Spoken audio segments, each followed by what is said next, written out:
Bem, sejam todos bem-vindos a mais uma vez ao estudo do livro Mediunidade, Caminho para Ser Feliz. A autora é a Sueli Caldas Schubert. Nós estamos no capítulo 1 e vamos dar continuidade a ele.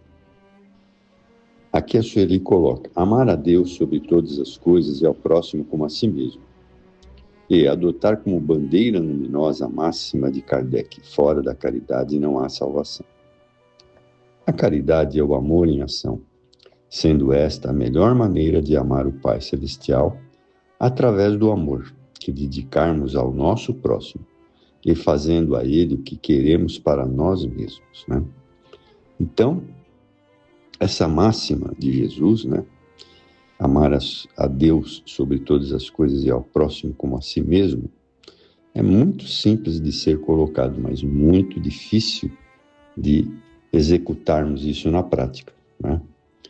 Porque, invariavelmente, nós nos contrariamos com quase tudo aquilo que nós achamos que não nos diz respeito ou aquilo que contraria as nossas mais íntimas possibilidades, né? Bem, e a máxima do Kardec, fora da caridade não há salvação, também é uma síntese que Kardec colocou, né? Porque, como nós somos espíritos muito devedores, se nós não fizermos caridade, não nos colocarmos no lugar daqueles que necessitam, nós também não seremos espíritos melhores, né? Então, é uma maneira muito sábia, né, de agirmos. Fora da caridade não há salvação. Bem, mas continuando. Sendo uma fé racional, lúcida, inteligente, a doutrina dos espíritos dirige-se em especial àqueles que procuram respostas, que desejam conhecer as causas dos problemas humanos, que almejam conhecer a si mesmo, que buscam as origens do destino, a causa dos sofrimentos, que já estão cansados de interpretações infantis ou ameaçadoras, que já compreenderam, enfim, que o ser humano é o artífice do seu próprio destino, né? Bem, ao longo dos séculos, todas as religiões têm colocado de forma ameaçadora para que os seus congregados permaneçam nessa religião, né? Mas, como diz o texto aqui da Sueli, nós já estamos ultrapassando esse período, né? Não cremos mais nessas ameaças que nos fazem. E uma coisa que foi colocada aqui, que é muito importante, né? O ser humano é o artífice do seu próprio destino. Ou seja, nós fazemos o nosso destino, pelo bem ou pelo mal, né? Então, devemos prestar muita atenção nesse aspecto. Se eu fizer o bem hoje, eu vou receber o bem de volta, né? É a lei de causa e efeito. Se eu fizer coisas difíceis, eu vou receber situações difíceis na minha vida. E acima de tudo isso, o nosso pensamento é que dirige a nossa vida, né? Os bons pensamentos nos unem aos bons espíritos que estão sempre procurando nos dar a chance de melhor vivermos. A esta altura, é imperioso falarmos um pouco sobre aquele que é o codificador do Espiritismo. O nome é Allan Kardec.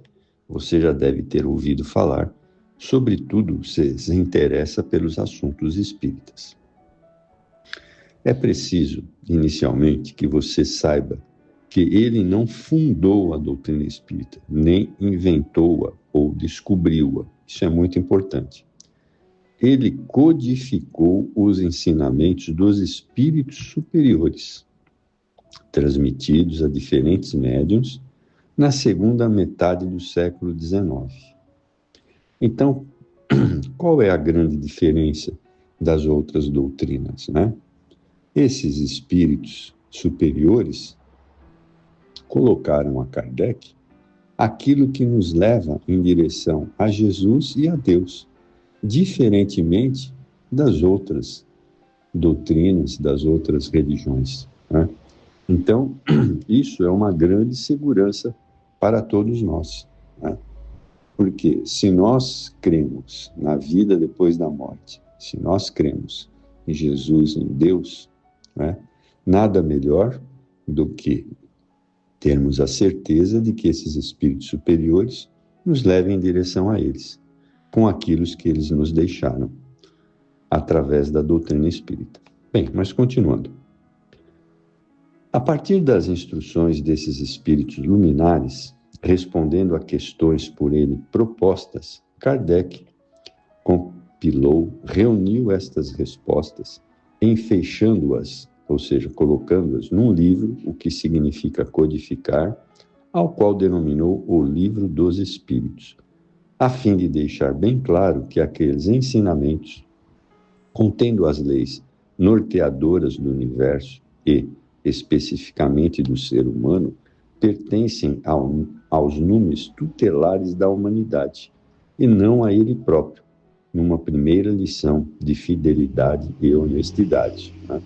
Então, nós devemos a Kardec esse legado, né? Que para nós que queremos crescer, queremos saber para onde vamos, da onde viemos, é muito importante termos essas convicções que Kardec colocou e deixou para nós sob a tutela dos espíritos superiores.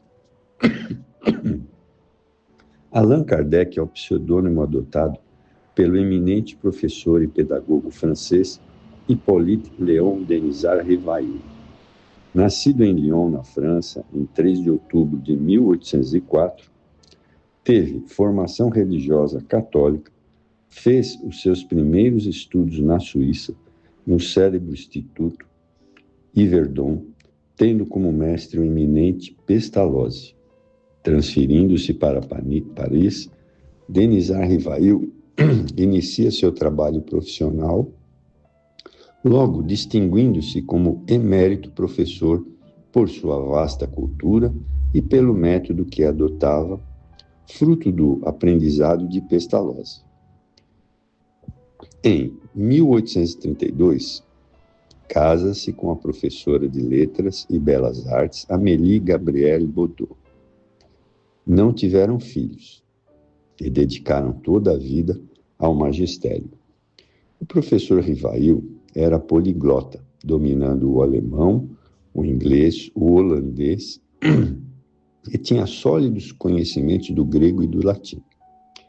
Como pedagogo, publicou várias obras didáticas, entre elas curso prático e teórico de aritmética, gramática francesa clássica, programa dos cursos usuais de química, física, astronomia, fisiologia, soluções racionais das questões e problemas de aritmética e geometria. Então percebam que ele tinha uma vasta cultura, né? Em 1854, teve a sua atenção despertada para um fato que ocorria na época que estava muito em moda, as mesas girantes. Às festas e saraus não faltavam as experiências com a mesa em volta da qual as pessoas se sustentavam e esperavam que ela se movimentasse, respondendo às perguntas formuladas. Então, as pessoas ficavam à volta das mesas, das cadeiras, faziam perguntas e aguardavam as respostas que eram formuladas. A princípio, ao tomar conhecimento do que estava acontecendo, Rivail não se mostrou interessado, crendo mesmo que tal não seria possível. No ano seguinte, quer dizer, em 1855, um amigo, o senhor Charlotte, explicou que a mesa respondia às perguntas por intervenção dos espíritos. Ainda, nesse momento, o professor teve dúvidas. Até que em maio desse ano, de 1855, ele concordou em assistir a uma sessão em casa da senhora Pleine Maison, a convite do senhor Platier. Foi este o seu primeiro contato com os fenômenos mediúnicos. Como pesquisador que era, o professor Rivail buscou aprofundar e conhecer melhor tudo aquilo. Quer dizer, aquilo chamou a atenção dele, né? E como ele era um professor emérito, ele quis investigar, né? Não aceitou de pronto essa situação. Também conheceu a família Baudin, cujas filhas eram médiums, que escreviam as mensagens numa ardósia com auxílio de pequena cesta, num processo ainda lento e difícil, mas que não deixava margem de dúvidas. Outros médiuns vieram associar-se ao trabalho que se iniciava. Como se, de repente, Rivail, que não era médium, no sentido de mediunidade ostensiva.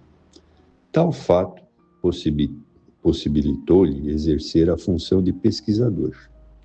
Então, o próprio Kardec não tinha uma mediunidade ostensiva, né? Isso era muito bom porque ele podia, independentemente, fazer as pesquisas para verificar se aquilo não era realmente uma fraude. Então, continuando, possibilitou-lhe exercer a função de pesquisador, propondo questões as mais profundas e variadas. Questões estas que sempre interessavam ao ser humano através dos tempos, aos espíritos superiores.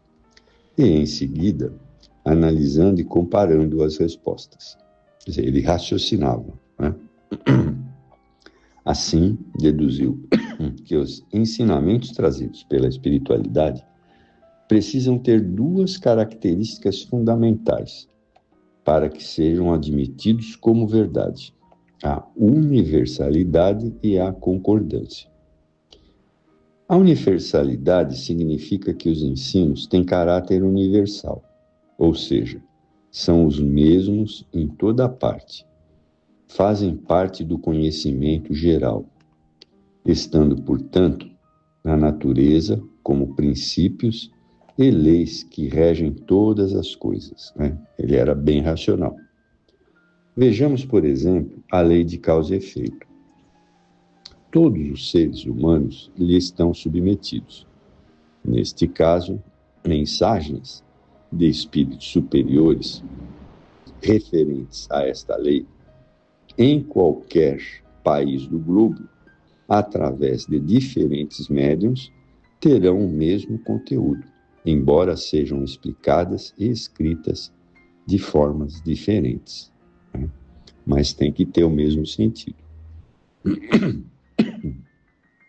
Isto se infere a outra característica fundamental, a concordância.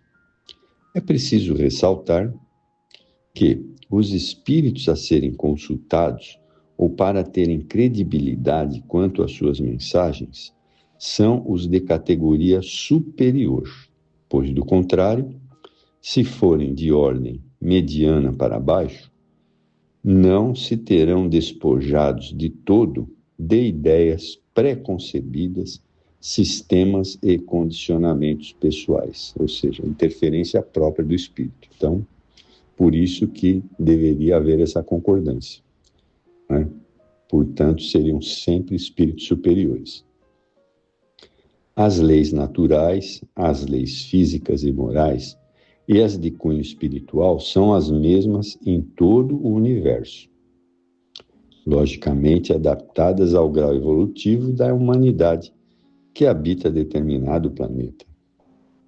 Allan Kardec inferiu esses notáveis princípios ou leis universais a partir de um raciocínio lógico, de um discernimento de elevado nível, de uma visão cósmica, apanágio de espíritos altamente evoluídos, como ele próprio o era. Além do mais, tudo isso tem sido divulgado pelos grandes vultos da humanidade em todos os tempos, desde Hermes Trismegisto, no Antigo Egito, conhecido como Tote, passando por Buda, Krishna e os profetas em gerais até Jesus.